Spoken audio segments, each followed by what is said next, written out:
ಇನ್ನು ಎಷ್ಟು ದಿವಸ ಅಂತ ಅವಳ ಬಗ್ಗೆ ಯೋಚನೆ ಮಾಡ್ತಾ ಇರ್ತೀಯಾ? ನಾನೆಲ್ಲಮ್ಮ ಯೋಚನೆ ಮಾಡ್ತಿದ್ದೀನಿ.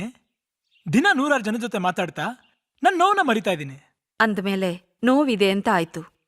ಅದಕ್ಕೆ ಪರಿಹಾರ ಏನು ಅಂದ್ರೆ, ನಾವಿಬ್ಬರು ನೋಡಿರೋ ಹುಡುಗಿನ ನೀನು ಮದುವೆ ಆಗ್ಬೇಕು. ಅಮ್ಮ, ನಮ್ಗಿರೋದು ಒಂದೇ ಜೀವನ, ಪ್ರೀತಿನೂ ಒಂದೇ ಸಲ.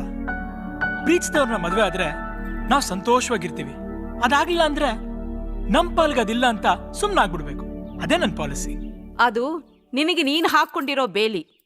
ನೀನು ಪ್ರೀತಿಸಿದ ಹುಡುಗಿಗೆ ಬೇರೆ ಜೀವನ ಇದೆ ಅಂದ್ಮೇಲೆ ನಿನಗೆ ಯಾಕಿರಬಾರ್ದು? ನಾನ್ ಮದುವೆಗೆ ಒಪ್ಕೊಂಡ್ರೆ ನಿಮಗ್ ಸಂತೋಷನಾ? ಹೌದು ಕಣ. ಸರಿ, ಹಾಗಾದ್ರೆ. ನಿಜವಾಗ್ಲು ಹುಡುಗಿ ತುಂಬಾ ಚೆನ್ನಾಗಿದ್ದಾಳೆ. ನೀನ್ ಒಳ್ಳೆ ಜೋಡಿ. ನಾನೇ ಸೆಲೆಕ್ಟ್ ಮಾಡಿದ್ದು. ನೀನ್ ಅವಳ ಮದುವೆ ಮಾಡ್ಕೊಂಡ್ರೆ ಜೀವನದಲ್ಲಿ ತುಂಬಾ ಸಂತೋಷವಾಗಿರ್ತೀಯ.